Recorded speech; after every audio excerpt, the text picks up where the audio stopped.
La Sociedad Dominica de Medios de Comunicación, Sodomco, presenta A Pensar Más con Rosa María Palacios.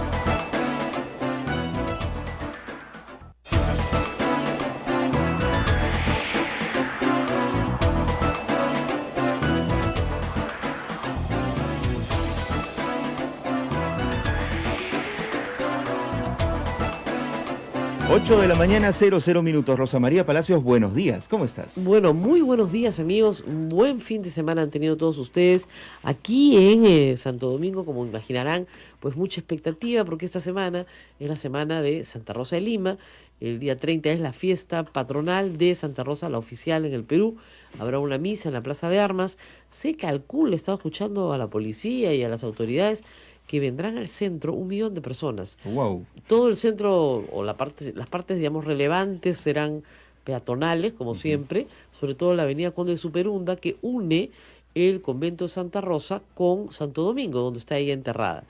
Ese día acá los padres no cobran la entrada, me parece increíble, son más buenos, ¿ya? Y porque son peregrinos. Siempre el padre me dice, no, el 30 vienen peregrinos. ¿Qué peregrinos, padre? Sale luz sola a todo el mundo. Y ahí hay que hacer una aclaración. Había circulado a través de un medio de comunicación impreso que la ruta de Santa Rosa de Lima tenía un costo de 10 soles. Ojo, eso es falso. No se cobra absolutamente nada el 30 de agosto. Así es. ¿Ya? El 30 de agosto aquí no se cobra nada.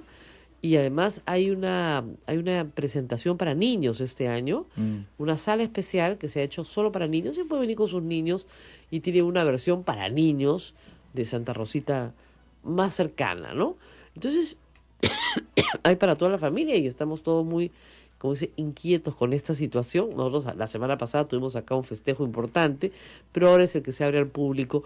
Y es importante porque termina el año jubilar de Santa Rosa con los 400 años de su muerte, así que va a ser, creo que muy, muy importante. Bueno, en otras noticias amanecemos con una noticia muy, muy triste. Nos hemos enterado por otra radioemisora, por RPP, que ha fallecido la madre de la señora exministra y presidente del Consejo de Ministros, Ana Jara, que eso por sí mismo, por supuesto, es una noticia triste, particular, pero triste. Lo grave es que el caso se ha hecho público por un maltrato en el Hospital Rebagliati de Salud. Y me parece a mí increíble escuchar que la señora madre de Ana Jara no haya podido entrar a cuidados intensivos por carecer de un DNI, cuando ella venía en traslado desde Ica. Es decir, si ya de Salud está trasladando a un paciente desde Ica, ¿cómo no vas a ver pues que el DNI del paciente que está trasladando? Y por último lo revisan y ahí en línea, en la RENIEC. Además, la señora Ana Jara no es pues una cara desconocida que ustedes nunca hayan visto en su vida. Es evidente que si está ella y ella dice que es su madre y su madre se está muriendo y hay que internarla en cuidados intensivos, bastaría con eso. ¡Qué maltrato! Yo pensaba, si así tratan a una ex primer ministra, ¿cómo tratarán pues al pobre que llega sin recursos, al que no entiende ni siquiera bien el idioma, al que es discapacitado y no se hace entender? Es decir, o sea, el abuso de salud es increíble, increíble. Esta estupidez del DNI. El DNI es para identificar, es un documento de identificación, no es un documento que te da la personalidad, no es una llave para abrir puertas. No, tú no naces, ¿no es cierto?, el día que te dan el DNI. Tú eres persona antes del DNI. O sea, esa es la falta de respeto a la persona humana más abyecto que puede haber. Y ojalá que las sanciones sean penales, de verdad. O sea, a la gente que ha participado en este evento, por supuesto, van a salir a decir que la señora estaba muy grave. Ana Jara reconoce que su madre estaba muy grave y que probablemente no iba a sobrevivir, pero lo que no tolera es el maltrato, dejarla tirada en trauma shock cuando tenía que pasar a la UCI y que no la pasaran porque ya no, pues ya, no tiene DNI. Eso es una barbaridad. Y una barbaridad, acá me contaba Ismael, que es común, a ti te ha pasado también. Claro, sucede. A una persona pues que está por dar a luz, se le interna en un hospital o se le busca internar en un hospital, en el caso de Rebagliati específicamente, no, todavía está en trabajo de parto, trasládela al que le corresponde a su sector, a Luis Negreiros Criado, que en ese entonces también compartía Callao y la zona norte de Lima. Y de allí la vuelven a trasladar al otro hospital, al Sabogal. ¿Por qué? Porque simplemente no tenían incubadora. Y el caso específico de mi hijo nacía cumplidos los 6 meses. O sea, era un caso súper prematuro. Súper prematuro. No. Pues sucede, sí. Pasa. Es una barbaridad, es una barbaridad. Eso no se hace. lo que tenemos que hacer acá es protestar, porque fíjense, a todos nos descuentan, ¿no? Los que estamos en la formalidad, nos descuentan. Yo no piso esa luz, pero he visto que a veces sí, efectivamente, le han salvado la vida a mucha gente, ¿ya?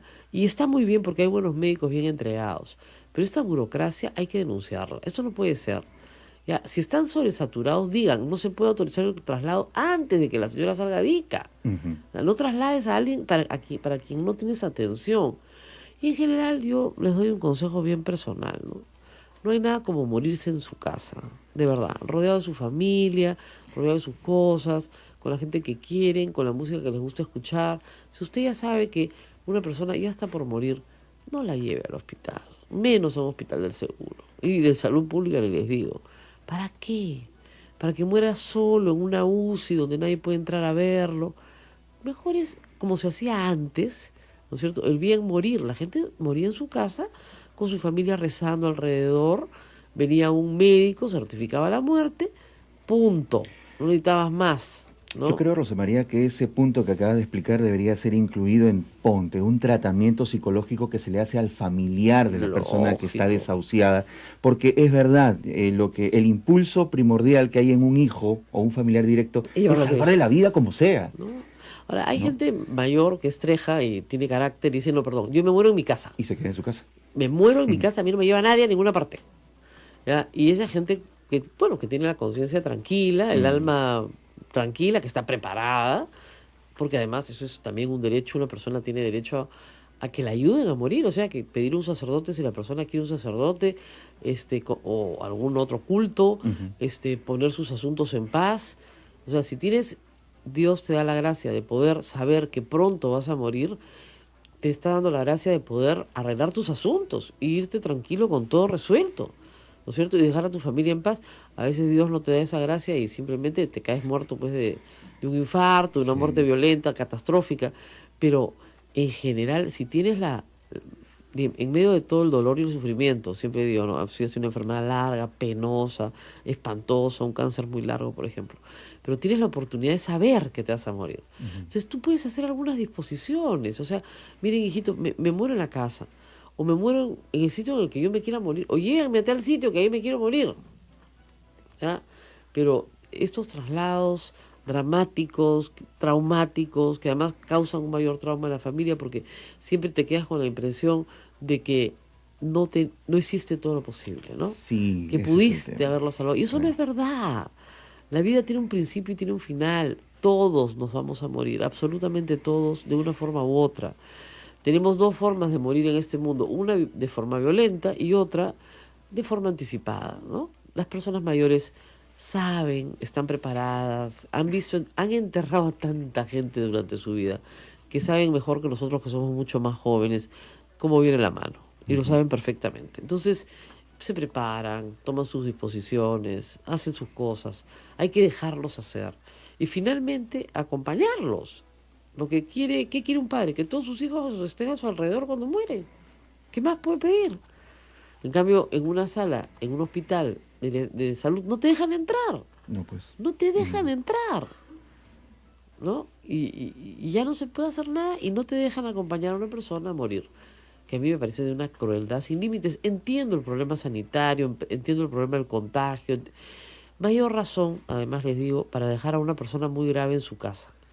Porque las enfermedades intrahospitalarias que hay, los virus y las bacterias que vuelan en un hospital, miren, son muy dañinas para personas que están en una condición física muy débil. Entonces ya no se mueren, ¿no es cierto?, de la enfermedad que tenían, sino de una pulmonía fulminante que les da, que se la cogieron de un virus o una bacteria en una UCI. Entonces mejor morirte en tu casa, de verdad. Recomendación así sana y con las condolencias del caso, por supuesto, a Najara, ¿no? Que le ha pasado una noche espantosa. Nuestra compañía Najara, ella decía esta mañana, mi madre me pedía quedarme en casa. Sí, Y ella pobrecita. pensó que lo mejor que podía haber hecho es trasladarla aquí a Lima y se siente culpable por eso, y escuchaba pues a Patti de Río que le daba ese consuelo que me gustó mucho. No, usted ha hecho todo lo posible por salvar la vida y lo que cualquier persona haría. Lo cualquier hijo haría. Sí, quien ha fallado es el Estado. Por supuesto, Ese es el tema. por supuesto. Ahora, sí quiero decir algo en beneficio de Ana Jara, esto no es público, pero lo voy a hacer público ahora. Ana Jara ha ayudado a muchísima gente mientras fue ministra de la Mujer y luego como primera ministra, en el más absoluto silencio y discreción, sin hacerlo público. Ustedes saben que a nosotros nos llegan pues casos pues muy dramáticos, cosas que ya simplemente haces la consulta para ver qué se puede hacer, ¿no? O sea, sobre todo con indigentes, con enfermedades psiquiátricas, por ejemplo, que ya no sabes a dónde mandarlo, ¿no es cierto? Y en todos esos casos Ana Jara siempre respondió, siempre nos ayudó, más que a nosotros que somos periodistas, a la gente que estaba muy, muy necesitada. O sea, ha sido una persona muy generosa entre la función pública porque ni siquiera ha hecho públicos estos casos, en la más absoluta discreción. ¿Ya? Entonces ha logrado poner a niños en locales del INAVIF, a ancianos también, a personas con esquizofrenia, conseguirles un sitio. Yo conozco un caso directo de una mujer adulta con esquizofrenia que no la querían recibir en Arco Herrera ni en ninguna parte, y consiguió un albergue para ella porque su familia no tenía cómo cuidarla. O sea, ha sido una persona tremendamente generosa. Así le paga el Estado peruano, matándole a su madre. Es que no hay derecho, de verdad, es una cosa que tú dices, no puede ser. Y eso demuestra, como está demostrando creo que a cabalidad, el poco poder que tienen las personas que pasaron por el gobierno de Ollanta-Humala. No valen nada en la administración pública, pero nada. El poco no son poderosos porque son ministros, no valen nada. Su líder está preso, entonces váyanse todos a hacer cola, pues fríense, no trasladamos a tu mamá. Ay, no sé si hay hasta crueldad por el hecho de haber sido ministra del gobierno de Ollanta-Humala.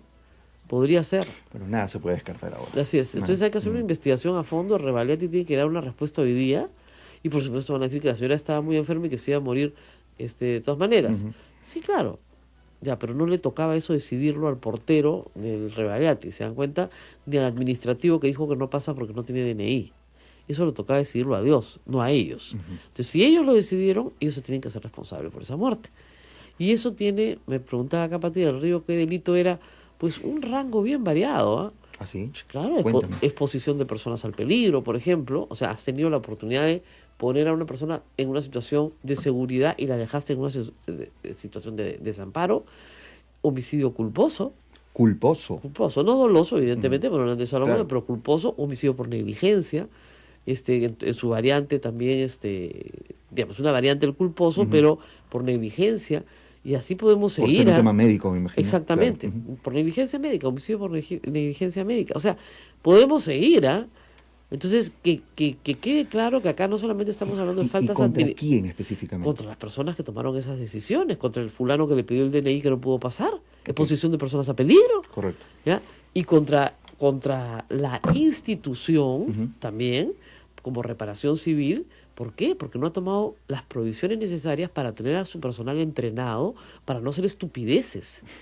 Así es, porque la responsabilidad del director de salud de tener un personal que no se comporte de una manera tan idiota como pedirle un DNI a una viejita que se está muriendo y que la están trayendo, el mismo de salud la trae de Ica. Así es. Por el amor de Dios. ¿Ya qué más quieren? Entonces, ahí hay hay, por supuesto, faltas administrativas que tienen que ser sancionadas, que pueden ser sancionadas hasta con la destitución de estas personas por faltas graves a su reglamento interno de trabajo, hasta sanciones penales. La señora Ana es abogada, es notaria en Ica, es una magnífica abogada. Yo estoy segura que una vez que termine su duelo, que durará lo que tenga que durar, lo que corresponda a durar, porque el duelo es muy importante, ella va a tomar las provisiones del caso. Porque no hay derecho que esto le pase a su madre y que por quedar impune vuelva a pasar. ¿Se da cuenta? Ese es el problema. Porque todos nos callamos. Entonces, no hay que quedarse callado. Hay que decir, esto está pasando. La parte administrativa de salud es pésima. Pésima. ¿Ya? Entonces, imagínense. Terrible. Nos ¿Ya? cuentan por aquí que en Comas una vez sucedió algo parecido. Arián Rivera nos dice, en el salud de Comas mi vecino no fue atendido por no tener el DNI, falleció en la puerta antes de ser Qué atendido. atroz. Atroz. Acá me dice, la señora Jara no hizo nada cuando fue gobierno, ahora es un número más, como todos los peruanos. Mire, señor Doc, lo voy a bloquear, porque es usted un ignorante. Usted no tiene una idea de todas las cosas que hizo Ana Jara por gente de manera anónima. Y la gente que sabe que Ana Jara hizo algo por ellos, sabe perfectamente de qué estoy hablando. El abandono de personas en peligro es un delito. Sí. Así es. Así que el señor Carlos Rodríguez, que acaba de perder a su esposa, también participa y dice, sí, doctora Ana Jara, no debe sentirse culpable uno por hacer por un ser querido hasta el último esfuerzo, pero la indolencia es de salud. El señor Carlos Rodríguez también tuvo a su esposa en el INEM gracias a una pésima atención en la salud, y no han querido reconocerle hasta el día de hoy, y no le van a reconocer un centavo de lo que ha gastado en el INEM, ¿no es cierto? Entonces acá hay muchas respuestas. Claro, me dice, ya pues ahí tiene, pues 5 años de gobierno y no hicieron nada por mejorar la atención de salud. Qué fácil, ¿no? A ver que se muera tu mamá, Mirko Villavicencio, para que digas esa estupidez. La gente qué poco empática, ¿no? Así qué es. vergüenza. En las redes sociales la falta de solidaridad, de empatía con el prójimo, hace que seamos un país espantoso, de verdad. Cuando uno ve este tipo de respuestas en las redes sociales, dicen, ¿dónde estamos? ¿En qué clase de país estamos? Que alguien puede hablar de esa manera, ¿no? En fin. Bueno, tenemos otras noticias también. Hoy día es el día de Tacna, porque hace 88 años Tacna se reincorporó al Perú. Tal vez nuestros oyentes más jóvenes no lo sepan, pero Tacna fue en un momento parte de Chile. Era conocida como la provincia cautiva. Tarapacá, Tacna y Arica eran provincias peruanas. Se llaman Arica y Tarapacá hasta el día de hoy. Eran provincias del Perú. Y en la guerra con Chile las perdió. Antofagasta era provincia boliviana, la provincia costera de Bolivia, que también, por supuesto, la perdió.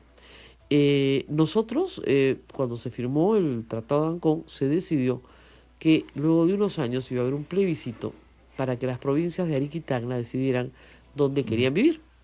El plebiscito nunca se llevó a cabo porque los chilenos invadieron Tacna y comenzaron un proceso que se llamaba la chilenización de Tacna, para que todos fueran chilenos y votaran por el plebiscito. Pero Tacna heroicamente resistió los embates, y hubo mucho heroísmo y mucho patriotismo. Porque hubo mucha represión también, ¿eh? Por mucha represión. Y una población peruana muy leal al Perú, pero muy leal al Perú.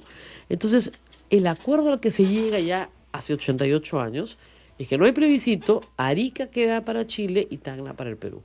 Lo cual en realidad divide una unidad, porque Arica era el puerto de Tacna. Naturalmente, Arica era geográficamente el puerto de Tacna. Al partir en dos esa unidad, artificialmente, creas un problema para ambas. Hoy por hoy son comercialmente, y gracias a Dios, una unidad. O sea, los peruanos y los chilenos pasan de un lado al otro sin mayor problema. Y el puerto de Arica se utiliza tanto por peruanos como por chilenos. Entonces, yo creo que hemos superado un momento de la historia muy durísimo, pero también tenemos que recordar, y hoy se recuerda, 28 de agosto, el heroísmo de los peruanos que lucharon por seguir siendo peruanos. Fíjese, usted que me escucha, que no tiene empatía con nadie, debe tener claro que el heroísmo de los antiguos peruanos era querer ser peruano. Ayer salió una encuesta de apoyo, de Ipsos, se llama así ahora, que decía que más del 60% de los peruanos quieren irse a vivir fuera del Perú. Y de esos, la mitad tenían planes para irse, plan de fuga. Sin necesidad de hacerlo. Eso no se les preguntó, pero... Es importante, ¿no? Claro, pero mira, si son 60 y tantos %, no están en pobreza todos, ¿no? Al contrario, el migrante es una persona que es de clase media baja, que no encuentra oportunidades en el Perú y que esa fuerza la lleva a otro lugar. Yo lo asocio al desconocimiento de sus raíces. Y es triste, ¿no? Sí, porque también. ha habido décadas en que se ha desarrollado ese Ahora, mal. sí es verdad que hay que asociarlo también a la falta de oportunidades. Correcto. ¿Ya? Sí. Yo salí del Perú en el 88 a hacer mi maestría con 1 millón de peruanos, creo, y la gran mayoría no regresó nunca más. Ya su vejez va a regresar, por supuesto, de visita, pero la migración es un fenómeno muy duro, ¿no? Y vivir fuera de tu país también. Bueno, ustedes saben que en Tacna hay muchos todavía peruanos, ya los más viejitos, mayores de 88 años, digamos, que sus partidas de nacimiento son chilenas, pues. Sí. Claro, porque nacieron en territorio chileno, pero se les reconoció, obviamente, como nacidos en el Perú, ¿no? Por supuesto. Eso es interesante. En este momento hay una ceremonia de reconocimiento, justamente, de la celebración de Tacna. Y un saludo, por supuesto, especial a todos los tacneños y a todos los tacneños en Lima, que había una comunidad grande de tacneños que también, por supuesto, celebra este día. Y es una comunidad que es formada pues en un patriotismo. Cuando tú vives en zona de frontera, pues el Estado se preocupa mucho de la formación de valores patrióticos, justamente para defender culturalmente, si quieres, la frontera. Así que es interesante el día. Bueno, nos vamos a la pausa y regresamos. Hay mucho en la política local porque la huelga continúa, pero ya en su ocaso. Puno, Moquegua, Tacna, Arequipa han comenzado hoy 100% de clases. Cusco ya estaba cerrado. Entonces, el corazón, digamos, del sur andino está prácticamente fuera de la huelga. Falta Madre de Dios, por cierto, que es una población más pequeña, ahí no se escuchan, pero también se están reincorporando poco a poco. Por lo tanto, la huelga se está achicando solita, si quieren, después de que les han dicho que no van a negociar más, que ya les dieron todo lo que se puede dar, y dos, que el plan de reemplazos de maestros empieza esta semana. Ya se publicó la norma. Así que tenemos esto como que claro, ¿no es cierto? Plan de reemplazo de maestros y además descuentos, muchos descuentos. Nos vamos a la pausa y regresamos. Amigos, eso es A Pensar Más con Rosa María Palacios. Pausa y retornamos. Sodomco, Sociedad Dominica de Medios de Comunicación.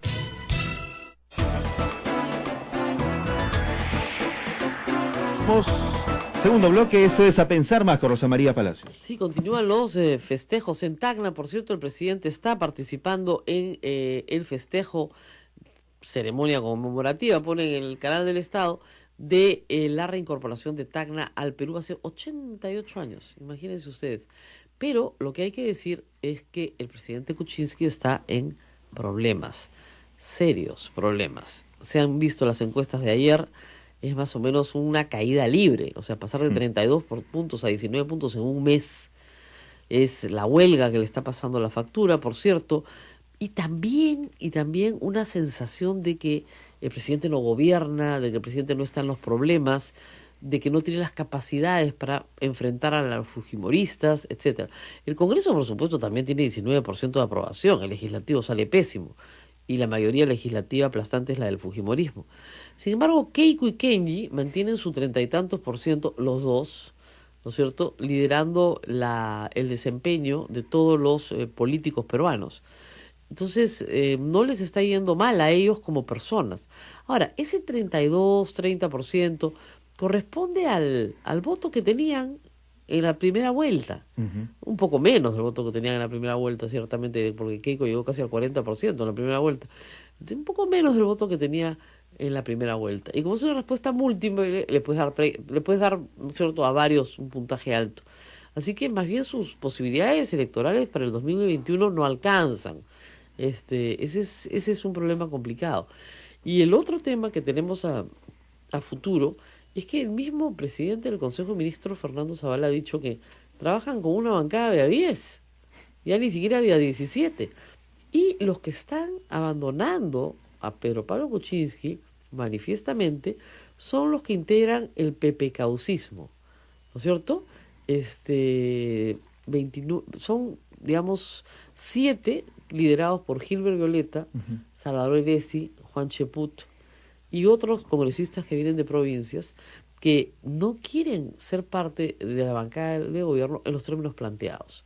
Entonces, eso genera un problema grave. Los que son de PPK son los independientes, o sea, Alberto de Belaúnde, Carlos Brus, Guido Lombardi, Mecha Arauz.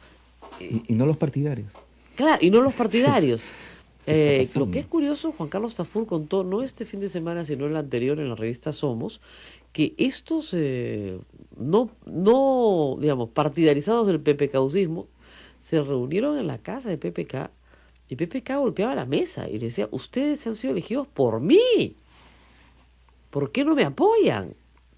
En el debate del viernes, hay que decirlo, debate donde ya se ha declarado al presidente prisionero de los límites geográficos del Perú, sí lo defendieron con mucha tesón, pero mira, fue lo que pudo ser, porque en realidad con 72 votos al otro lado no puedes hacer nada, y ni siquiera estaban presentes los 72. La izquierda, más 60 congresistas de Fujimorismo, decidieron que el presidente no puede salir del Perú, lo cual es gravísimo. El 15 de septiembre empiezan las reuniones en Nueva York, el presidente creo que habla el 17 o el 18, y uno de los temas centrales de la Asamblea General de Naciones Unidas es el tema de Venezuela. ¿Qué hacer con Venezuela? Y Venezuela tiene un problema político y humanitario, o sea, de ambos calibres. Las sanciones de Estados Unidos ya están comenzando a hacer mella. Entonces, tú vas a tener gente que no puede comer, gente que no tiene medicamentos, gente que no tiene atención médica, en fin, todo el problema humanitario. Y además un problema político porque hay una dictadura en este momento ya rampante. O sea, ha hecho unas elecciones amañadas para elegir una asamblea para que declare seguramente sempiterno al señor Maduro. O sea, eso es lo más cercano a una dictadura que podemos tener en América Latina. Entonces, sobre ese tema, Kuczynski iba a tener liderazgo, porque ha tenido liderazgo. La reunión de cancilleres ha sido en Lima, iba a hablar en la Asamblea General de Naciones Unidas. Todos los fujimoristas se desgañitan gritando dictadura, dictadura, dictadura, y a la hora de que hay que hacer una acción concreta, política y de política internacional, no lo dejan ir. Todos los fujimoristas son conservadores, van a la iglesia, se persignan, creen en Dios, no quieren que investiguen el sodalicium, ya. Y cuando el presidente dice voy a aprovechar la visita a Nueva York para volar a Roma y visitar al Papa antes de que venga en enero, no quieren que vaya a ver al Papa. ¿Con qué derecho? ¿Realmente con qué derecho? Con el derecho a la prepotencia, de la prepotencia de los votos, ¿no es cierto? Y el presidente, en vez de salir y recordarle a Keiko Fujimori que el único presidente del Perú, el único presidente que se ha ido del Perú con permiso del Congreso y ha renunciado desde tierra extranjera, ha sido su padre. O sea que no tienen nada que temer. O sea, el presidente no va a salir del país para renunciar como lo hizo su papá. En su cara se lo digo. Entonces, no, el sábado lo escucho, bueno, yo espero que el Congreso me dé permiso. Esta semana es semana de representación, o sea, ni siquiera se van a reunir. La próxima semana ahí verán, le van a dar el permiso el día antes, para fregarle toda la agenda, para que no pueda hacer coordinaciones. Además, ¿ustedes creen que con el Papa uno coordina? Así que, oye, aló, Papa, voy mañana. Así no es, pues. Hay una agenda que se tiene que ver con la antelación. Son citas pactadas con mucha anticipación. Es una vergüenza lo que ha hecho el Congreso el día viernes, pero eso son, pues. Eso es el fujimorismo. Fregar, fregar, fregar, fregar. No uso peores palabras porque estamos en una radio pastoral. Pero bueno, entonces, así no se puede avanzar. No les ligó su Fujidef, ahora quieren fregar al presidente sin viajar. Y por supuesto ya aprobaron la interpelación. Interpelación además donde, por ejemplo, Juan Cheput ha dicho que la ministra tiene responsabilidad política por la huelga. Entonces, perfecto, ya veremos que hasta con los votos del PPACAUCismo la van a censurar.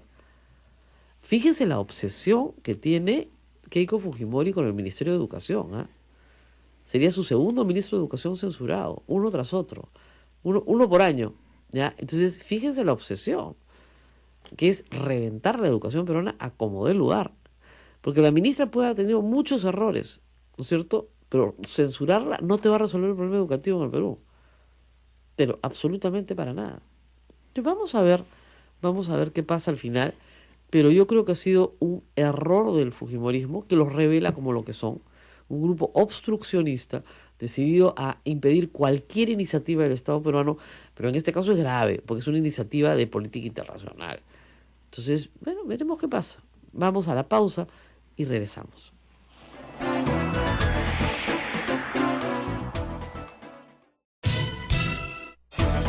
Estamos en vivo a esta hora con Sodomco, con Radio Santa Rosa en Lima, Radio Santo Domingo RCD Chimbote, Radio San Martín Arequipa, Radio Veritas RTV Cusco y también con Radio Cepagua Ucayali, Radio Quillabamba La Convención y Radio Madre de Dios en Puerto Maldonado. Rosa María. Bueno, y ahora estamos en comunicación con el ex viceministro de Educación, Idel Wexler, para hablar de lo que nos deja esta huelga, bueno, que todavía no ha terminado por completo, pero que está en su ocaso. Señor Wexler, muy buenos días. Buenos días, Rosa María. Bueno, lecciones de esta huelga. ¿Qué podemos sacar como, digamos, siempre deja una lección de estos meses de huelga magisterial en el Perú? Bueno, lo primero es que el Estado, el gobierno, el Ministerio de Educación ha sabido entender que por encima de cualquier posición radical de las dirigencias había reivindicaciones del magisterio de base que era bueno atender. Y por eso yo saludo, y eso hay que reiterarlo, que en la parte económica el gobierno está adelantando un aumento a 2.000 soles que debió ser para marzo del próximo año, 1 de diciembre, ahora noviembre. Eso está muy bien. Lo mismo que el pago de las bonificaciones por luto, por otras consideraciones como cargo directivo, lo que falta para pagar las 40 horas a los profesores que están encargados de puestos de dirección y subdirección, así como el pago de CTS a partir de septiembre para los contratados. Y a eso le podemos agregar la comisión que va a hacer un estudio técnico para ver la posibilidad de incremento progresivo a los maestros, entre otros. Creo que es una primera lección en el sentido de que habían reivindicaciones que se podían atender y hay que saludar el esfuerzo del gobierno y del Ministerio de Educación.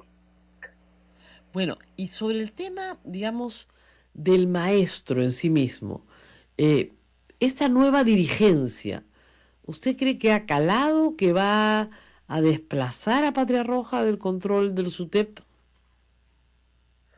Bueno, yo creo que en el mediano plazo, claro, si Castillo hubiese firmado el acuerdo, podríamos inferir que va en camino a desplazar formalmente al Comité Ejecutivo Nacional que maneja Patria Roja en el SUTEP.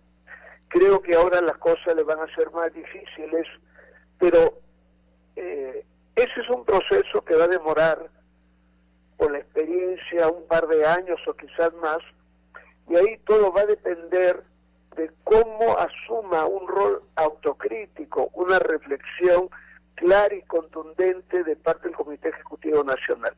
Y lo primero que tiene que hacer es reformar la elección de los dirigentes a través de un maestro, un voto, para que sea realmente un sindicato democrático, propositivo y contribuya a mejorar la calidad educativa.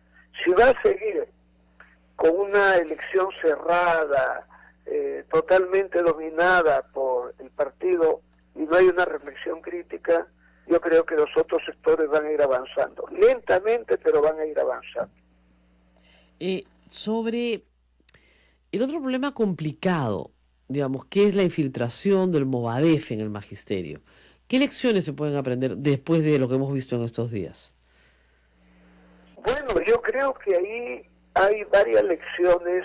Primero, para los gobiernos, en el sentido de que no deberían descuidarse de que hayan maestros trabajando en las aulas o en ámbitos administrativos, en colegios.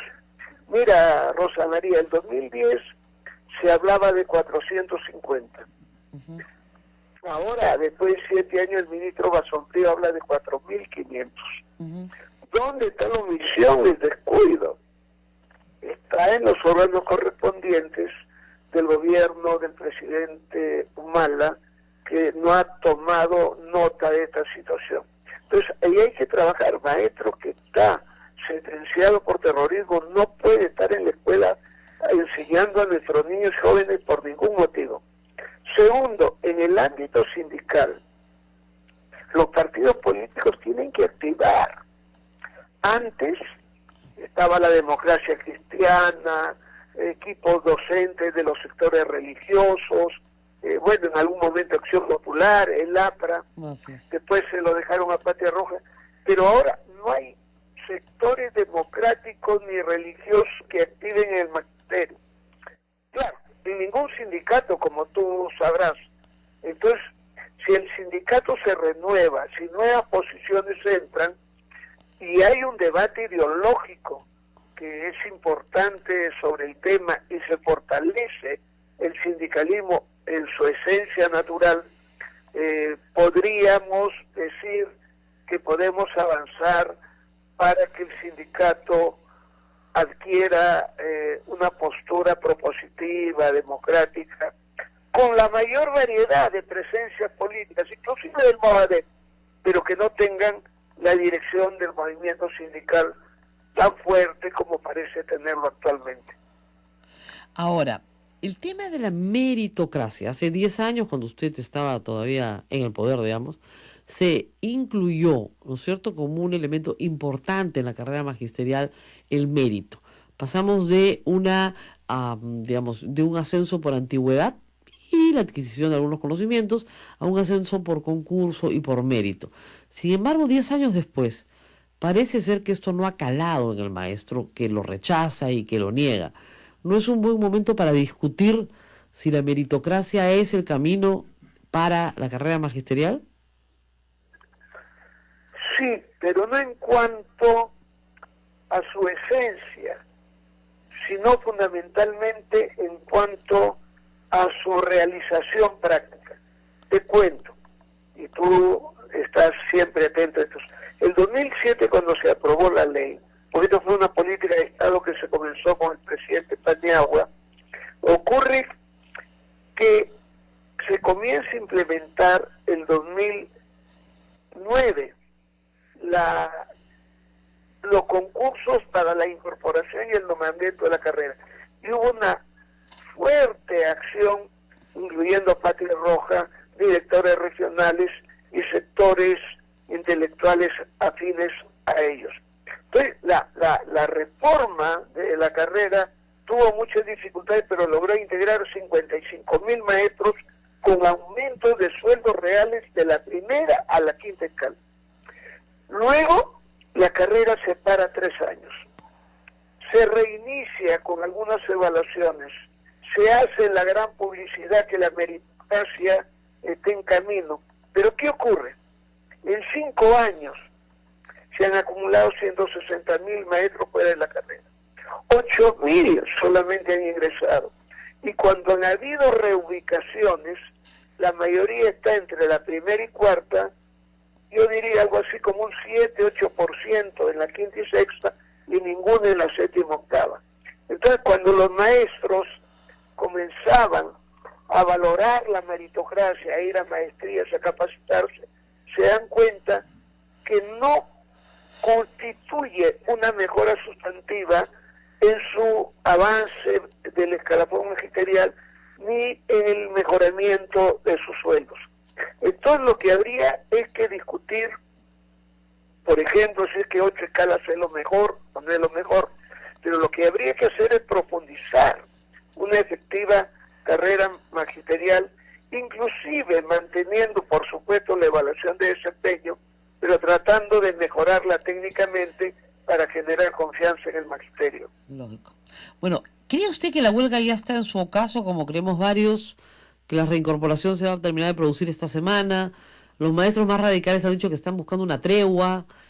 ¿Cree que ya está esto terminando? Bueno, yo creo que en esta semana se va a decidir todo. Todo depende cómo sea la evolución el día de hoy y el día de mañana.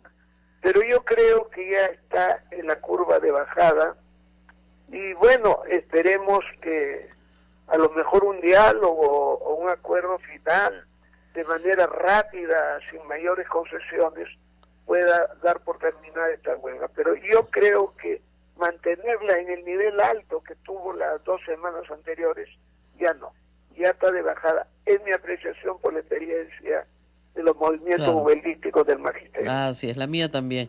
Bueno, muy bien, coincidimos en eso también.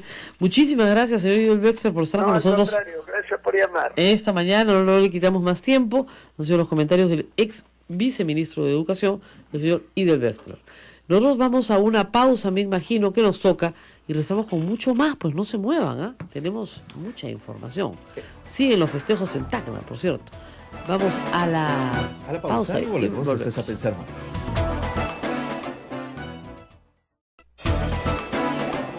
Amigos, gracias a los que se integran a las redes sociales de la Sociedad Dominica de Medios de Comunicación, al Facebook como al Twitter, también a los del Facebook Live de Radio Santa Rosa, gracias a Araceli Peláez Terrones, gracias también a las personas que ponen sus comentarios, siguen las condolencias y el acompañamiento a Rosa María para la expresidenta del Consejo de Ministros, Ana Jara, frente a lo que le ha sucedido esta mañana. Ahora, la falta de empatía es notable, ¿no? Claro, ustedes sacan esa noticia porque ha sido ministra, esto pasa todos los días. Sabemos, pues, que pasa todos los días y hemos sacado muchísimos casos de estos, ¿ya?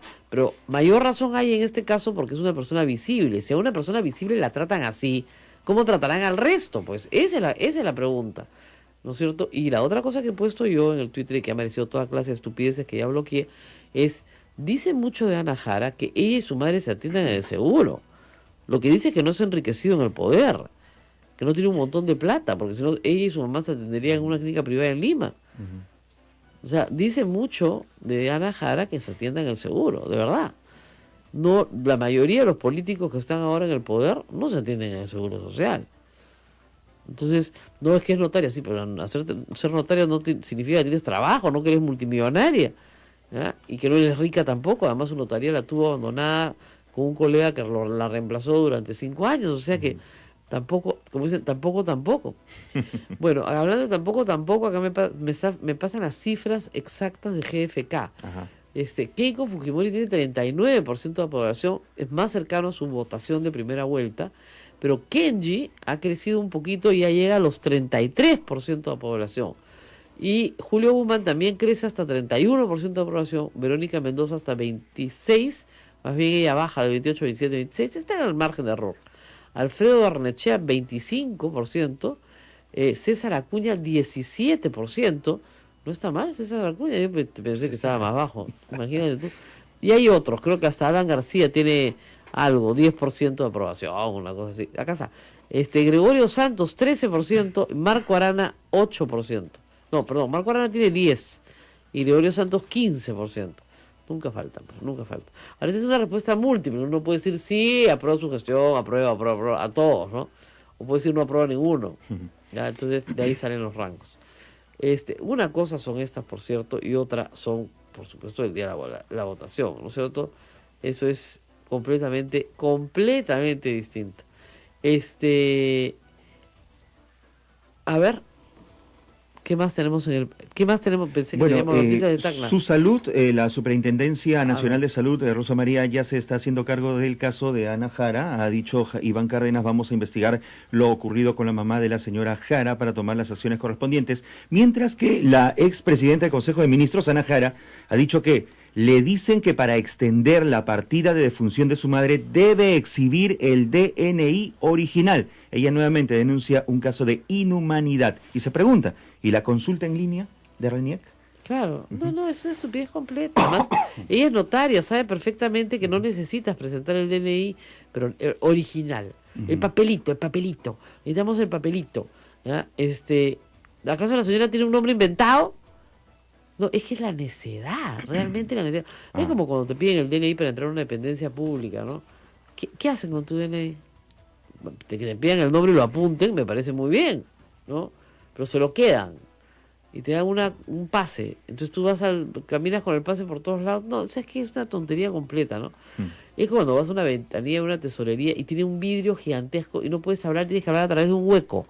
Yo no sé. Y es una tesorería que no cobra efectivo. Yeah. Sí, efectivo.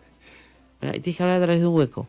O sea, la burocracia es una cosa espantosa, la verdad. Bueno, regresemos a hablar de la burocracia que rodea a Pedro Pablo Kuczynski. Se ha hablado mucho en estos 2 últimos días de que van a haber cambios en el gabinete, pero el problema que tiene Pedro Pablo Kuczynski es que no tiene a quién reclutar, aunque les parezca mentira. Es muy difícil que alguien acepte ser ministro en este momento. ¿Ya? ¿Por qué? Porque, digamos, el presidente confía en muy pocas personas, lo cual es típico, pero al mismo tiempo es complicado reclutar a alguien, primero porque el sueldo no es bueno y segundo porque en el Congreso te van a maltratar desde el día que pisas tu oficina.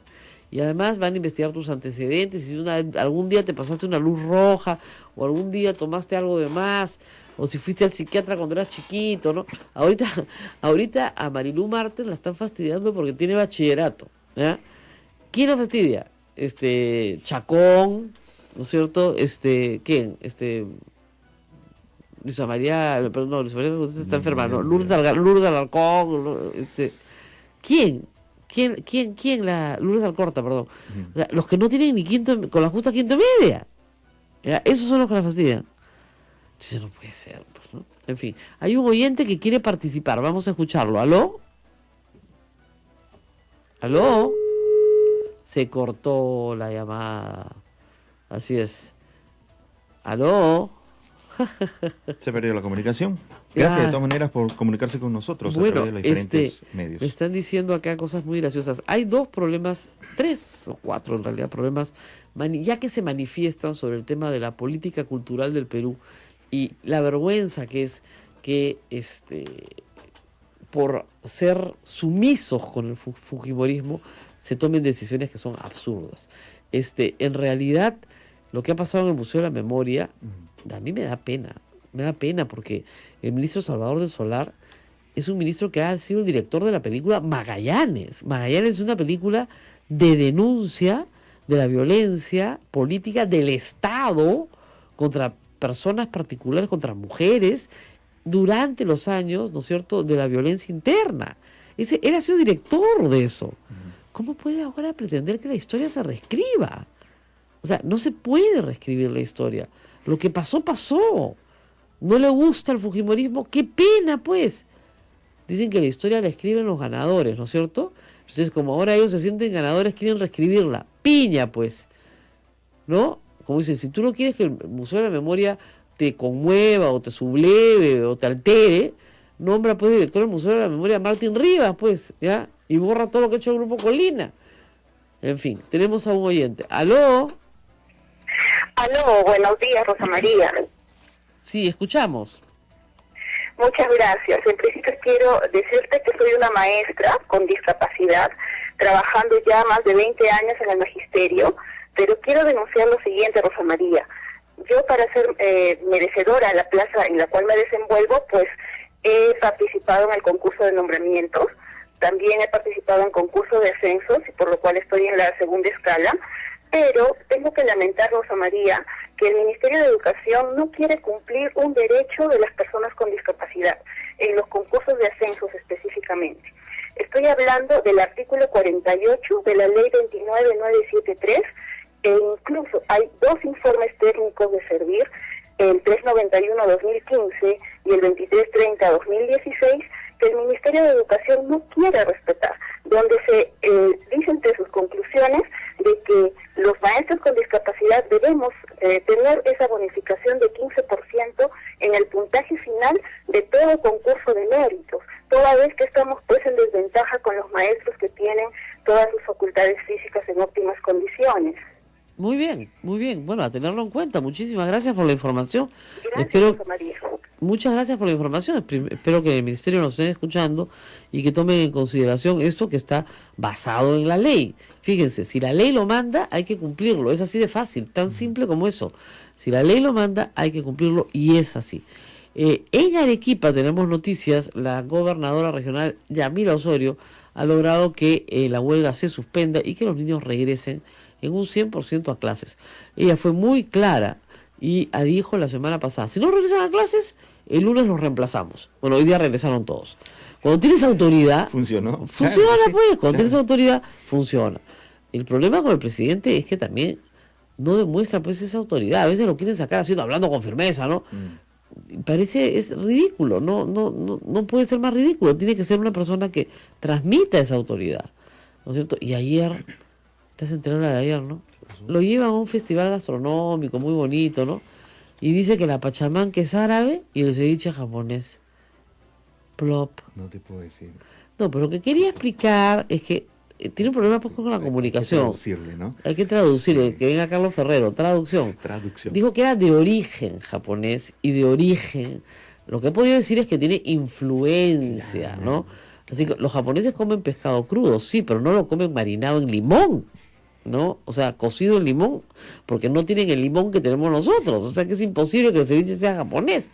El ceviche es una comida rápida de pescadores en el bote. O sea, cuando sales a pescar llevas tus ají, llevas tus limones, llevas tu cebolla, un poco de sal, y con el mismo pescado que sacas, te puedes quedar pescando unas horas más, te comes tu ceviche en el remo ahí, y con el ceviche de remo, y ahí lo armas y te lo comes. Es un pescado de bote, ¿ya? Es un alimento muy proteico y energético, pues puro pescado, que Nada calórico. Nada calórico, sabe rico, sí. y sigues trabajando, ¿ya? Entonces, es pura proteína. Entonces, eso se inventó en el Perú por una necesidad de los pescadores peruanos.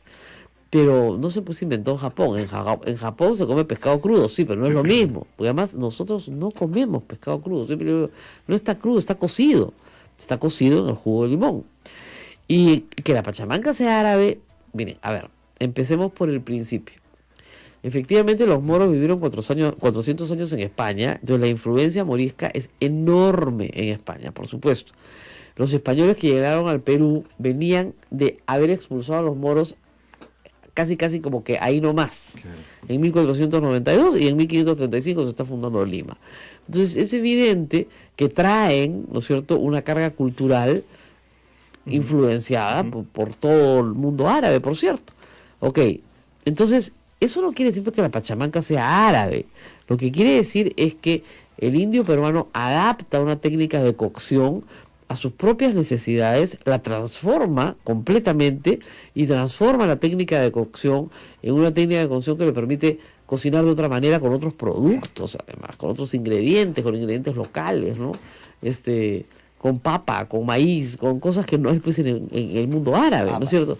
Habas, o sea, en fin, y además de las carnes que se comían originalmente su carne auquénido. Entonces, ¿cómo va a ser por la pachamanca de origen árabe? Pues lo que te estás comiendo es otra cosa. No tiene nada que ver, ni los ingredientes, ni la salsa, ni nada. Es una técnica de cocción, sí. Que se usa en otros lugares del mundo, sí. Pero no quiere decir pues que la pachamanca sea de árabe. Con lo cual lo están vacilando pues a PPK más de lo que ya se les puede vacilar, ¿no? Entonces queda mal, pues. Tú quedas calladito y ya está. Bueno, están llegando de muchas partes del Perú reinicio de clases parcial o reinicio de clases total en distintas localidades. Ahorita vemos imágenes de Piura, por ejemplo, acabamos de ver imágenes de Arequipa. Ojalá que de verdad los niños regresen hoy al colegio porque se necesita reponer mucho tiempo perdido. Si bien en julio hay unas pequeñas vacaciones que también fueron parte de la huelga, hay que reponer gente. Hay gente en huelga desde junio. Entonces, tenemos que hacer que los niños vuelvan a sus clases, que es donde les corresponde estar, y sus padres puedan ir a trabajar tranquilos sabiendo que están cuidados. Y fíjense, yo siempre parto de un principio. Ningún maestro le va a hacer daño a sus alumnos. Nunca. Nunca. Salvo, bueno, algunos enfermos que no faltan, ¿no? Que no son en realidad gente con vocación de maestro. Pero un maestro de vocación no haría nada por perjudicar a sus alumnos. Si han hecho huelga y han parado es porque creen que eso es en bien de sus alumnos, porque ellos van a estar bien y sus alumnos van a estar mejor. Pero ya cuando te das cuenta de que si les estás haciendo un daño, que puedes perder el año escolar, entonces tienes que regresar. Porque más daño, no puedes dañar a tus alumnos. Por eso a veces los dirigentes yo creo que se pasan mucho tiempo con licencia sindical y fuera del aula y se han alejado tanto de sus alumnos que no se dan cuenta del daño que les están haciendo. Y tienen que entender que al alumno no se le puede dañar. Eso es lo único importante. Y si los niños no tienen a dónde ir, se les está dañando, ¿no? Tienen que volver a sus clases. Bueno, muy bien, nos tenemos que despedir. Ha sido una mañana variadísima. Nos vamos a reencontrar mañana, martes. Miércoles sí tenemos feriado. Y viernes tenemos una gran sorpresa para ustedes. Así como me fui a Madre de Dios a transmitir el programa, el viernes vamos a transmitir el programa desde Arequipa. Desde Radio San Martín en Arequipa se va a transmitir este programa. Ojalá podamos hablar con las autoridades. Y bueno, con esto vamos a cumplir nuestra promesa de ir poco a poquito, somos una radio chiquita y con poquitos recursos, poco a poquito, aprovechando las oportunidades para poder ir de visita a todas las radios de Sodomco, en todo el Perú. Y por supuesto esperamos nuestra invitación al Coricancha, porque ahí sí va Ismael. Yo voy sola a Arequipa, pero a ver, Ismael, me acompañan de todas maneras al Coricancha. Ya me ha dicho el padre Rodolfo, al quien no reconocí el día de la misa, que sí, que nos invita, pero habla, pero no concreta. Entonces esperemos que pronto podamos llegar allá. Muy bien, nos vamos, Rosa María. Hasta Nos mañana. vamos, hasta Cuídense. mañana. Chao, chao.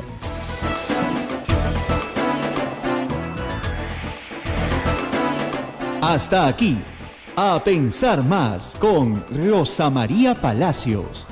Este programa fue producido por la Sociedad Dominica de Medios de Comunicación, Sodomco.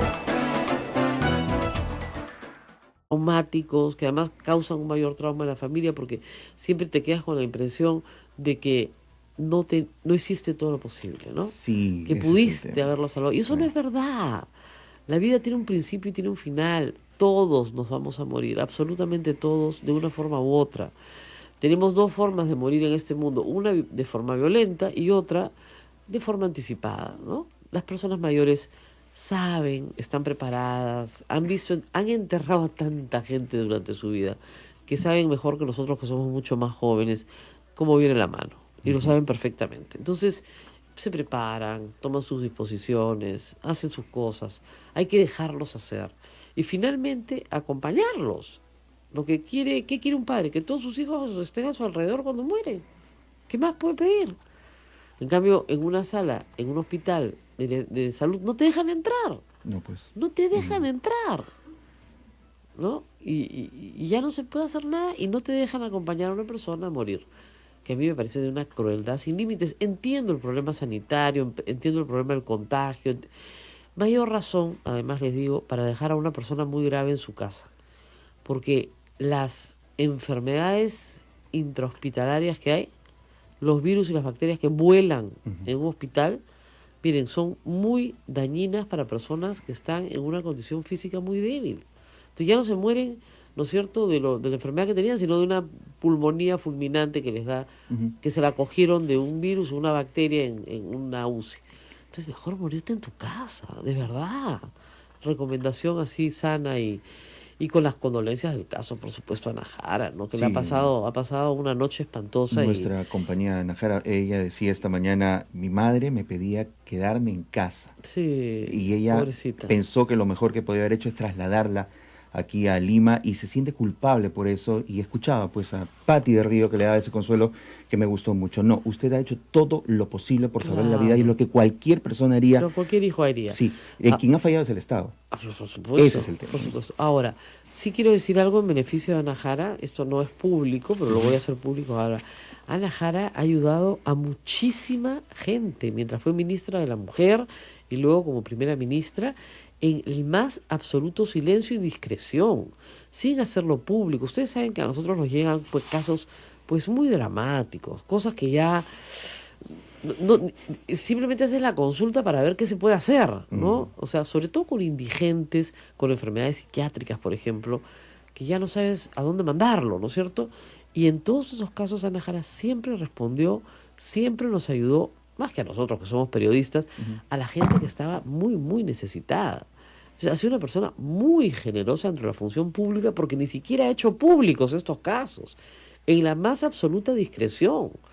¿Ya? Entonces ha logrado poner a niños en locales del INAVIF, a ancianos también, a personas con esquizofrenia, conseguirles un sitio. Yo conozco un caso directo de una mujer adulta con esquizofrenia que no la querían recibir en Arco Herrera ni en ninguna parte y consiguió un albergue para ella porque su familia no tenía cómo cuidarla. O sea, ha sido una persona tremendamente generosa. Así le paga el Estado peruano, matándole a su madre. Es que no hay derecho, de verdad, es una cosa que tú dices, no puede ser. Y eso demuestra, como está demostrando creo que a cabalidad, el poco poder que tienen las personas que pasaron por el gobierno de Ollantumala. No valen nada en la administración pública, pero nada. No son poderosos porque son ministros, no valen nada. Su líder está preso, entonces váyanse todos a hacer cola, pues, fríense, no trasladamos a tu mamá. Ay, no sé si hay hasta crueldad por el hecho de haber sido ministra del gobierno de Ollantumala. Podría ser. Pero nada se puede descartar ahora. Así es. Entonces hay que hacer una investigación a fondo. Revalidati tiene que dar una respuesta hoy día. Y por supuesto van a decir que la señora estaba muy enferma y que se iba a morir de todas maneras. Sí, claro. Ya, pero no le tocaba eso decidirlo al portero del Revalidati, ¿se dan cuenta? Ni al administrativo que dijo que no pasa porque no tiene DNI. Eso le tocaba decidirlo a Dios, no a ellos. Entonces, si ellos lo decidieron, ellos se tienen que hacer responsables por esa muerte. Y eso tiene, me preguntaba acá Pati del Río qué delito era, pues un rango bien variado, ¿ah? ¿Ah, sí? Claro, Cuéntame. exposición de personas al peligro, por ejemplo. O sea, has tenido la oportunidad de poner a una persona en una situación de seguridad y la dejaste en una situación de desamparo. Homicidio culposo. Culposo. No doloso, evidentemente, pero no Claro. pero culposo. Homicidio por negligencia. En su variante también, digamos, una variante del culposo, pero por negligencia. Y así podemos Por seguir. ser un tema médico, me imagino. Exactamente, Claro. por negligencia médica, homicidio por negligencia médica. O sea, podemos seguir, ¿ah? Entonces, que quede claro que acá no solamente estamos hablando de ¿Y faltas contra quién específicamente? contra las personas que tomaron esas decisiones, contra el fulano que le pidió el DNI que no pudo pasar, exposición de personas a peligro, Correcto. ¿ya? Y contra la institución también, como reparación civil. ¿Por qué? Porque no ha tomado las provisiones necesarias para tener a su personal entrenado para no hacer estupideces. Así es, porque la responsabilidad es del director de salud de tener un personal que no se comporte de una manera tan idiota como pedirle un DNI a una viejita que se está muriendo y que la están trayendo. El mismo de salud la trae de Ica. Así es. Por el amor de Dios. ¿Ya qué más quieren? Entonces, ahí hay hay, por supuesto, faltas administrativas que tienen que ser sancionadas, que pueden ser sancionadas hasta con la destitución de estas personas por faltas graves a su reglamento interno de trabajo, hasta sanciones penales. La señora Ana Hanna es abogada, es notaria en Ica, es una magnífica abogada. Yo estoy segura que una vez que termine su duelo, que durará lo que tenga que durar, lo que corresponda a durar, porque el duelo es muy importante, ella va a tomar las provisiones del caso. Porque no hay derecho que esto le pase a su madre y que por quedar impune vuelva a pasar. ¿Se da cuenta? Ese es el problema, porque todos nos callamos. Entonces, no hay que quedarse callado. Hay que decir, esto está pasando. La parte administrativa de salud es pésima, pésima. ¿Ya? Entonces, imagínense, terrible. Nos ¿ya? cuentan por aquí que en Comas una vez sucedió algo parecido. Arián Rivera nos dice, en el Salud de Comas mi vecino no fue atendido por no tener el DNI, falleció en la puerta antes de ser Qué atendido. atroz. Atroz. Acá me dice, la señora Jara no hizo nada cuando fue gobierno, ahora es un número más, como todos los peruanos. Mire, señor Doc, lo voy a bloquear, porque es usted un ignorante. Usted no tiene una idea de todas las cosas que hizo Ana Jara por gente de manera anónima. Y la gente que sabe que Ana Jara hizo algo por ellos, sabe perfectamente de qué estoy hablando. El abandono de personas en peligro es un delito. Sí. Así es. Así que el señor Carlos Rodríguez, que acaba de perder a su esposa, también participa y dice, sí, doctora Ana Jara, no debe sentirse culpable uno por hacer por un ser querido hasta lo último esfuerzo, pero la indolencia es de salud.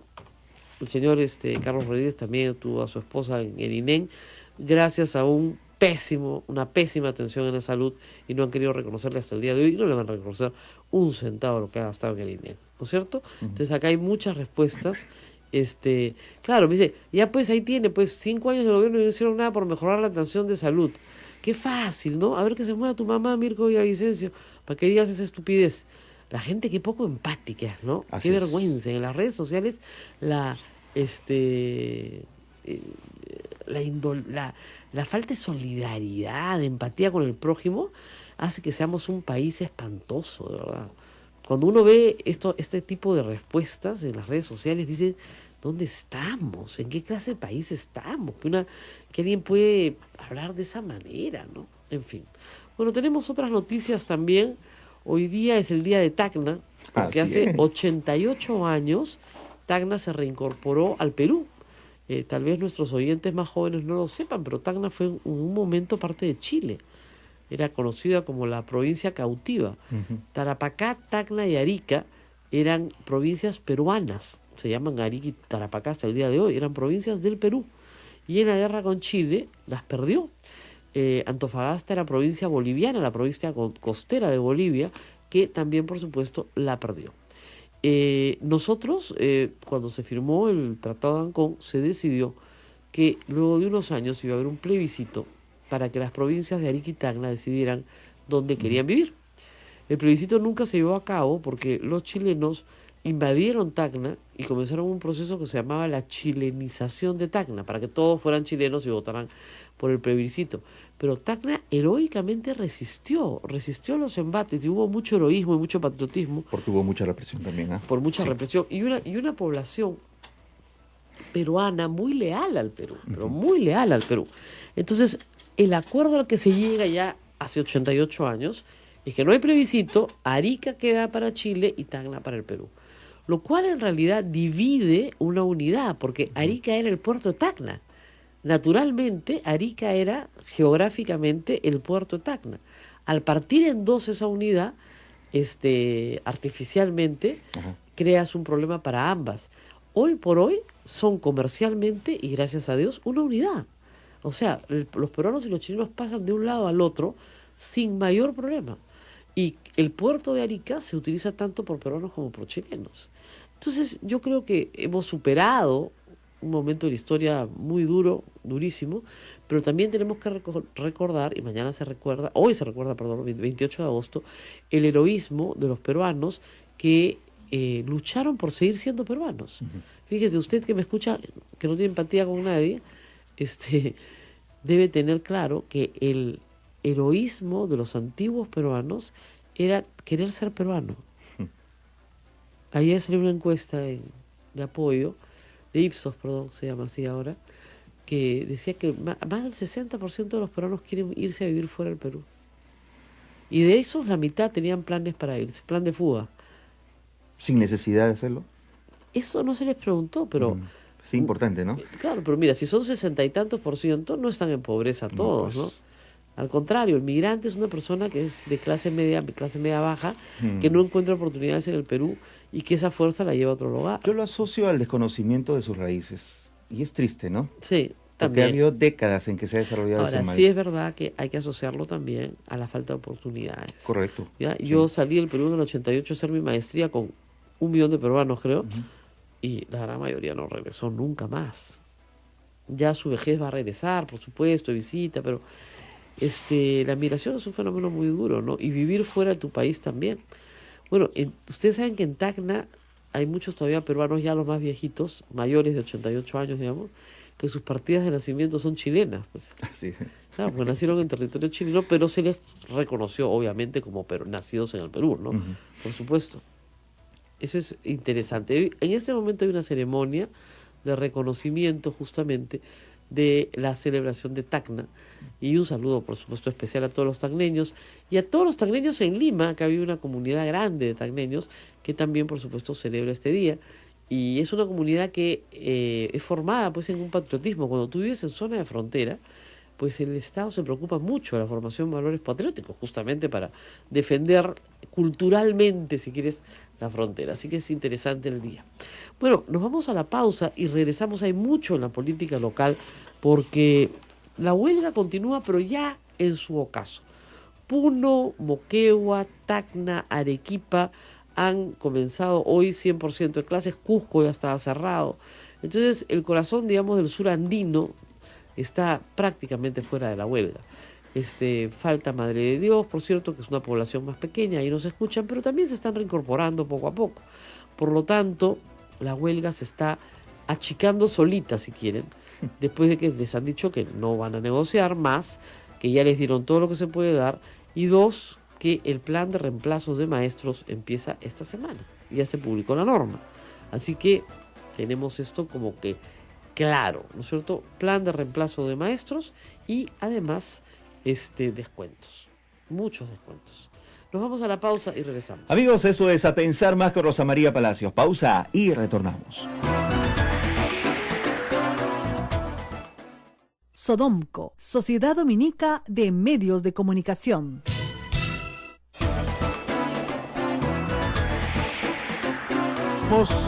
Segundo bloque, esto es A Pensar Más con Rosa María Palacios. Sí, continúan los festejos en Tacna. Por cierto, el presidente está participando en el festejo, ceremonia conmemorativa, pone en el canal del Estado, de la reincorporación de Tacna al Perú hace 88 años. Imagínense ustedes.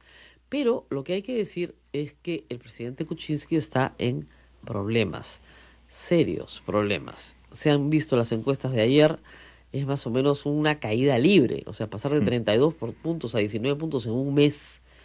Es la huelga que le está pasando la factura, por cierto, y también una sensación de que el presidente no gobierna, de que el presidente no está en los problemas, de que no tiene las capacidades para enfrentar a los fujimoristas, etcétera. El Congreso, por supuesto, también tiene 19% de aprobación, el legislativo sale pésimo, y la mayoría legislativa aplastante es la del fujimorismo. Sin embargo, Keiko y Kenji mantienen su 30 y tantos %, los dos, ¿no es cierto?, liderando el desempeño de todos los políticos peruanos.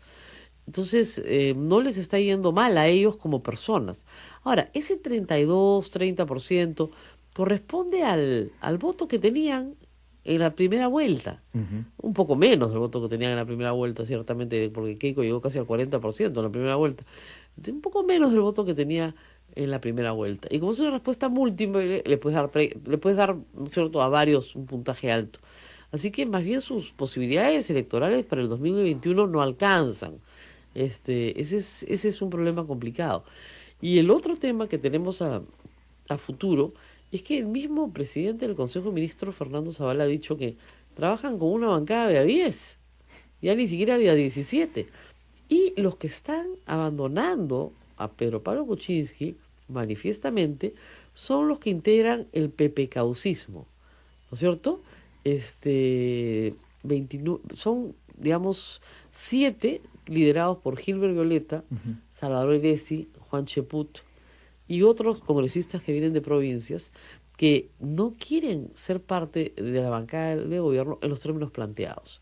Entonces, eso genera un problema grave. Los que son de PPK son los independientes, o sea, Alberto Belaúnde, Carlos Brus, Guido Lombardi, Mecha Arauz. Y no los partidarios. Claro, y no los partidarios. Lo que es curioso, Juan Carlos Tafur contó, no este fin de semana, sino el anterior en la revista Somos, que estos no digamos, partidarizados del PPK-usismo se reunieron en la casa de PPK y PPK golpeaba la mesa y le decía, ustedes han sido elegidos por mí, ¿por qué no me apoyan? En el debate del viernes, hay que decirlo, debate donde ya se ha declarado al presidente prisionero de los límites geográficos del Perú, sí lo defendieron con mucha tesón, pero mira, fue lo que pudo ser, porque en realidad con 72 votos al otro lado no puedes hacer nada, y ni siquiera estaban presentes los 72. La izquierda, más 60 congresistas de fujimorismo, decidieron que el presidente no puede salir del Perú, lo cual es gravísimo. El 15 de septiembre empiezan las reuniones en Nueva York, el presidente creo que habla el 17 o el 18, y uno de los temas centrales de la Asamblea General de Naciones Unidas es el tema de Venezuela. ¿Qué hacer con Venezuela? Y Venezuela tiene un problema político y humanitario, o sea, de ambos calibres. Las sanciones de Estados Unidos ya están comenzando a ser mella. Entonces, tú vas a tener gente que no puede comer, gente que no tiene medicamentos, gente que no tiene atención médica, en fin, todo el problema humanitario. Y además un problema político porque hay una dictadura en este momento ya rampante. O sea, se han hecho unas elecciones amañadas para elegir una asamblea para que declare seguramente sempiterno al señor Maduro. O sea, eso es lo más cercano a una dictadura que podemos tener en América Latina. Entonces, sobre ese tema, Kuczynski iba a tener liderazgo, porque ha tenido liderazgo. La reunión de cancilleres ha sido en Lima, iba a hablar en la Asamblea General de Naciones Unidas. Todos los fujimoristas se desgañitan gritando dictadura, dictadura, dictadura, y a la hora de que hay que hacer una acción concreta, política, de política internacional, no lo dejan ir. Todos los fujimoristas son conservadores, van a la iglesia, se persignan, creen en Dios, no quieren que investiguen el sodalicium, ya. Y cuando el presidente dice voy a aprovechar la visita a Nueva York para volar a Roma y visitar al Papa antes de que venga en enero, no quieren que vaya a ver al Papa. ¿Con qué derecho? ¿Realmente con qué derecho? Con el derecho a la prepotencia, de la prepotencia de los votos, ¿no es cierto? Y el presidente, en vez de salir y recordarle a Keiko Fujimori que el único presidente del Perú, el único presidente que se ha ido del Perú con permiso del Congreso y ha renunciado desde tierra extranjera, ha sido su padre. O sea que no tienen nada que temer. O sea, el presidente no va a salir del país para renunciar como lo hizo su papá. En su cara se lo digo. Entonces, no, el sábado lo escucho, bueno, yo espero que el Congreso me dé permiso. Esta semana es semana de representación, o sea, ni siquiera se van a reunir. La próxima semana ahí verán, le van a dar el permiso el día antes, para fregarle toda la agenda, para que no pueda hacer coordinaciones. Además, ¿ustedes creen que con el Papa uno coordina? Así que, oye, aló, Papa, voy mañana. Así no es, pues. Hay una agenda que se tiene que ver con la antelación. Son citas pactadas con mucha anticipación. Es una vergüenza lo que ha hecho el Congreso el día viernes, pero esos son, pues. Eso es el fujimorismo. Fregar, fregar, fregar, fregar. No uso peores palabras porque estamos en una radio pastoral. Pero bueno, entonces, así no se puede avanzar. No les ligó su Fujidef, ahora quieren fregar al presidente sin viajar. Y por supuesto ya aprobaron la interpelación. Interpelación además, donde por ejemplo Juan Cheput ha dicho que la ministra tiene responsabilidad política por la huelga. Entonces, perfecto, ya veremos que hasta con los votos del PPACAUCismo la van a censurar. Fíjense la obsesión que tiene Keiko Fujimori con el Ministerio de Educación. Sería su segundo ministro de Educación censurado, uno tras otro, uno por año. ¿Ya? Entonces, fíjense la obsesión, que es reventar la educación peruana a como dé lugar. Porque la ministra puede haber tenido muchos errores, ¿no es cierto? Pero censurarla no te va a resolver el problema educativo en el Perú. Pero absolutamente para nada. Entonces, vamos a ver qué pasa al final. Pero yo creo que ha sido un error del fujimorismo que los revela como lo que son. Un grupo obstruccionista decidido a impedir cualquier iniciativa del Estado peruano, pero en este caso es grave, porque es una iniciativa de política internacional. Entonces, bueno, veremos qué pasa. Vamos a la pausa y regresamos.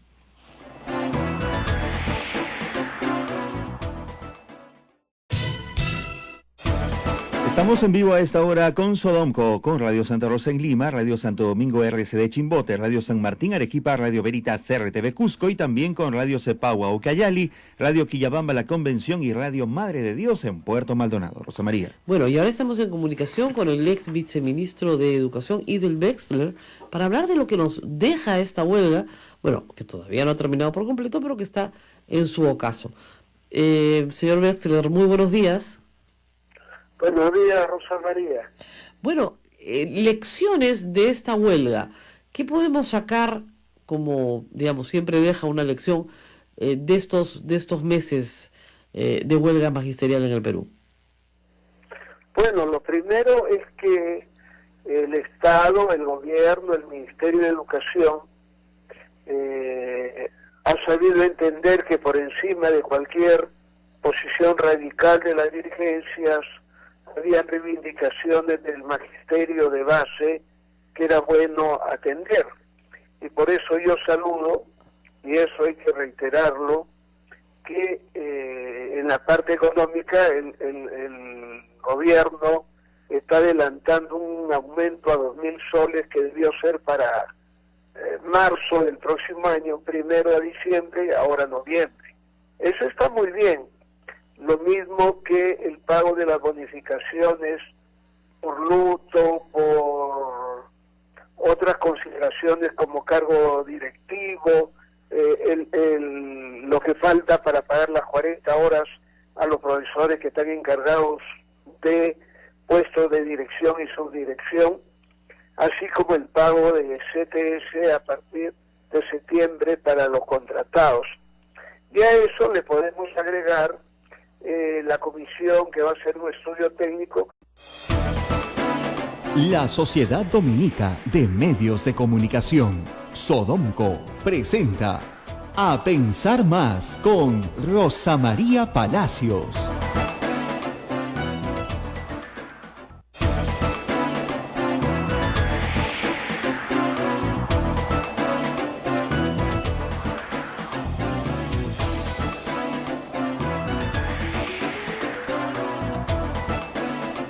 8 de la mañana, 00 minutos. Rosa María Palacios, buenos días. ¿Cómo estás? Bueno, muy buenos días, amigos. Un buen fin de semana han tenido todos ustedes. Aquí en Santo Domingo, como imaginarán, pues mucha expectativa porque esta semana es la semana de Santa Rosa de Lima. El día 30 es la fiesta patronal de Santa Rosa, la oficial en el Perú. Habrá una misa en la Plaza de Armas. Se calcula, estaba escuchando a la policía y a las autoridades, que vendrán al centro 1 millón de personas. Wow. Todo el centro, o las partes, digamos, relevantes serán peatonales, como siempre, sobre todo la avenida Conde de Superunda, que une el convento de Santa Rosa con Santo Domingo, donde está ella enterrada.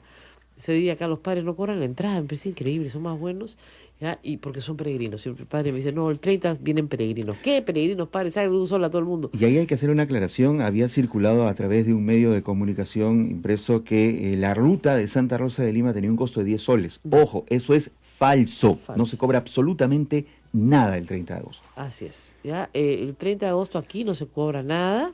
Y además hay una presentación para niños este año, una sala especial que se ha hecho solo para niños, y puede venir con sus niños y tiene una versión para niños de Santa Rosita más cercana, ¿no? Entonces, hay para toda la familia y estamos todos muy, como dice, inquietos con esta situación. Nosotros la semana pasada tuvimos acá un festejo importante, pero ahora es el que se abre al público. Y es importante porque termina el año jubilar de Santa Rosa con los 400 años de su muerte, así que va a ser, creo que muy, muy importante. Bueno, en otras noticias amanecemos con una noticia muy, muy triste. Nos hemos enterado por otra radioemisora, por RPP, que ha fallecido la madre de la señora exministra y presidente del Consejo de Ministros, Ana Jara, que eso por sí mismo, por supuesto, es una noticia triste, particular, pero triste. Lo grave es que el caso se ha hecho público por un maltrato en el Hospital Rebagliati de Salud. Y me parece a mí increíble escuchar que la señora madre de Ana Jara no haya podido entrar a cuidados intensivos por carecer de un DNI, cuando ella venía en traslado desde Ica. Es decir, si ya de Salud está trasladando a un paciente desde Ica, ¿cómo no vas a ver pues que el DNI del paciente que está trasladando? Y por último lo revisan ahí en línea, en la RENIEC. Además, la señora Ana Jara no es pues una cara desconocida que ustedes nunca hayan visto en su vida. Es evidente que si está ella y ella dice que es su madre y su madre se está muriendo y hay que internarla en cuidados intensivos, bastaría con eso. ¡Qué maltrato! Yo pensaba, si así tratan a una ex primer ministra, ¿cómo tratarán pues al pobre que llega sin recursos, al que no entiende ni siquiera bien el idioma, al que es discapacitado y no se hace entender? Es decir, o sea, el abuso de salud es increíble, increíble. Esta estupidez del DNI. El DNI es para identificar, es un documento de identificación, no es un documento que te da la personalidad, no es una llave para abrir puertas. No, tú no naces, ¿no es cierto?, el día que te dan el DNI. Tú eres persona antes del DNI. O sea, esa es la falta de respeto a la persona humana más abyecto que puede haber. Y ojalá que las sanciones sean penales, de verdad. O sea, a la gente que ha participado en este evento, por supuesto, van a salir a decir que la señora estaba muy grave. Ana Jara reconoce que su madre estaba muy grave y que probablemente no iba a sobrevivir, pero lo que no tolera es el maltrato, dejarla tirada en trauma shock cuando tenía que pasar a la UCI y que no la pasaran porque ya no, pues ya, no tiene DNI. Eso es una barbaridad. Y una barbaridad, acá me contaba Ismael, que es común, a ti te ha pasado también. Claro, sucede. A una persona pues que está por dar a luz, se le interna en un hospital o se le busca internar en un hospital, en el caso de Rebagliati específicamente, no, todavía está en trabajo de parto, trasládela al que le corresponde a su sector, a Luis Negrairos Criado, que en ese entonces también compartía Callao y la zona norte de Lima. Y de allí la vuelven a trasladar al otro hospital, al Sabogal. ¿Por qué? Porque simplemente no tenían incubadora. Y el caso específico de mi hijo nacía cumplidos los 6 meses. O sea, era un prematuro. caso súper prematuro. Súper prematuro. No. Pues sucede, sí. Pasa. Es una barbaridad, es una barbaridad. Eso no se hace. Lo que tenemos que hacer acá es protestar, porque fíjense, a todos nos descuentan, ¿no? Los que estamos en la formalidad, nos descuentan. Yo no piso salud. He visto que a veces sí, efectivamente, le han salvado la vida a mucha gente, ¿ya? Y está muy bien porque hay buenos médicos bien entregados. Pero esta burocracia hay que denunciarla. Esto no puede ser. Ya, si están sobresaturados, digan, no se puede autorizar el traslado antes de que la señora salga de Ica. O sea, no traslades a alguien para quien no tienes atención. Y en general yo les doy un consejo bien personal, ¿no? No hay nada como morirse en su casa, de verdad, rodeado de su familia, rodeado de sus cosas, con la gente que quieren, con la música que les gusta escuchar. Si usted ya sabe que una persona ya está por morir, no la lleve al hospital, menos a un hospital del seguro. Y de salud pública les digo, ¿para qué? Para que muera solo en una UCI donde nadie puede entrar a verlo. Mejor es como se hacía antes, ¿no es cierto? El bien morir. La gente moría en su casa con su familia rezando alrededor. Venía un médico, certificaba la muerte, punto. No necesitabas más. ¿no? Yo creo, Rosa María, que ese punto que acabas de explicar debería ser incluido en Ponte, un tratamiento psicológico que se le hace al familiar de la persona que está Lógico. desahuciada, porque es verdad, el impulso primordial que hay en un hijo o un familiar directo Y es llevarlo a salvarle Dios. la vida como sea. ¿No? Ahora, hay gente mayor que estreja y tiene carácter y dice, no, perdón, yo me muero en mi casa. Y se queda en su casa. Me muero en mi casa, a mí no me lleva nadie a ninguna parte. ¿Ya? Y esa gente que, bueno, que tiene la conciencia tranquila, el alma tranquila, que está preparada, porque además eso es también un derecho, una persona tiene derecho a que la ayuden a morir, o sea, que pedir un sacerdote si la persona quiere un sacerdote, o algún otro culto, poner sus asuntos en paz. O sea, si tienes, Dios te da la gracia de poder saber que pronto vas a morir, te está dando la gracia de poder arreglar tus asuntos e irte tranquilo con todo resuelto, ¿no es cierto? Y dejar a tu familia en paz. A veces Dios no te da esa gracia y simplemente te caes muerto pues de un infarto, de una muerte violenta, catastrófica. Pero en general, si tienes en medio de todo el dolor y el sufrimiento, siempre digo, no, si es una enfermedad larga, penosa, espantosa, un cáncer muy largo, por ejemplo, pero tienes la oportunidad de saber que te vas a morir. Entonces tú puedes hacer algunas disposiciones, o sea, miren, hijito, me muero en la casa, o me muero en el sitio en el que yo me quiera morir, o llévenme a tal sitio que ahí me quiero morir. ¿Ya? Pero estos traslados dramáticos, para ver la posibilidad de incremento progresivo a los maestros, entre otros. Creo que es una primera lección en el sentido de que habían reivindicaciones que se podían atender y hay que saludar el esfuerzo del gobierno y del Ministerio de Educación. Bueno, y sobre el tema, digamos, del maestro en sí mismo, esta nueva dirigencia, ¿usted cree que ha calado, que va a desplazar a Patria Roja del control del SUTEP? Bueno, yo creo que en el mediano plazo, claro, si Castillo hubiese firmado el acuerdo, podríamos inferir que va en camino a desplazar formalmente al Comité Ejecutivo Nacional que maneja Patria Roja en el SUTEP. Creo que ahora las cosas le van a ser más difíciles, pero ese es un proceso que va a demorar, por la experiencia, un par de años o quizás más, y ahí todo va a depender de cómo asuma un rol autocrítico, una reflexión clara y contundente de parte del Comité Ejecutivo Nacional. Y lo primero que tiene que hacer es reformar la elección de los dirigentes a través de un maestro, un voto, para que sea realmente un sindicato democrático, propositivo y contribuya a mejorar la calidad educativa. Si va a seguir con una elección cerrada, totalmente dominada por el partido, y no hay una reflexión crítica, yo creo que los otros sectores van a ir avanzando. Lentamente, pero van a ir avanzando. Sobre el otro problema complicado, digamos, que es la infiltración del Movadef en el magisterio. ¿Qué lecciones se pueden aprender después de lo que hemos visto en estos días? Bueno, yo creo que ahí hay varias lecciones. Primero, para los gobiernos, en el sentido de que no deberían descuidarse de que hayan maestros trabajando en las aulas o en ámbitos administrativos, en colegios. Mira, Rosa María, en 2010 se hablaba de 450. Ahora, después de 7 años, el ministro Basomprío habla de 4.500.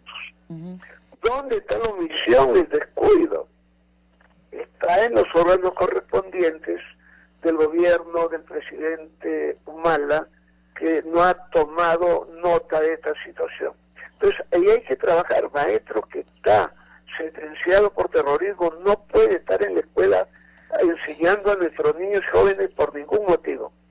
Segundo, en el ámbito sindical, los partidos políticos tienen que activar. Antes estaba la democracia cristiana, equipos docentes de los sectores religiosos, bueno, en algún momento Acción Popular, el APRA, después se lo dejaron a Patria Roja, pero ahora no hay sectores democráticos ni religiosos que activen el magisterio. Claro, y ningún sindicato, como tú sabrás. Entonces, si el sindicato se renueva, si nuevas posiciones entran, y hay un debate ideológico que es importante sobre el tema y se fortalece el sindicalismo en su esencia natural, podríamos decir que podemos avanzar para que el sindicato adquiera una postura propositiva, democrática, con la mayor variedad de presencias políticas, inclusive del Movadef, pero que no tengan la dirección del movimiento sindical tan fuerte como parece tenerlo actualmente. Ahora, el tema de la meritocracia, hace 10 años, cuando usted estaba todavía en el poder, digamos, se incluyó, ¿no es cierto?, como un elemento importante en la carrera magisterial, el mérito. Pasamos de digamos, de un ascenso por antigüedad y la adquisición de algunos conocimientos a un ascenso por concurso y por mérito. Sin embargo, 10 años después, parece ser que esto no ha calado en el maestro, que lo rechaza y que lo niega. ¿No es un buen momento para discutir si la meritocracia es el camino para la carrera magisterial? Sí, pero no en cuanto a su esencia, sino fundamentalmente en cuanto a su realización práctica. Te cuento, y tú estás siempre atento a esto. El 2007, cuando se aprobó la ley, porque esto fue una política de Estado que se comenzó con el presidente Paniagua, ocurre que se comienza a implementar el 2009 los concursos para la incorporación y el nombramiento de la carrera. Y hubo una fuerte acción, incluyendo a Patria Roja, directores regionales y sectores intelectuales afines a ellos. Entonces, la reforma de la carrera tuvo muchas dificultades, pero logró integrar 55.000 maestros con aumentos de sueldos reales de la primera a la quinta escala. Luego, la carrera se para 3 años. Se reinicia con algunas evaluaciones. Se hace la gran publicidad que la meritocracia está en camino. Pero ¿qué ocurre? En 5 años se han acumulado 160.000 maestros fuera de la carrera. 8.000 solamente han ingresado.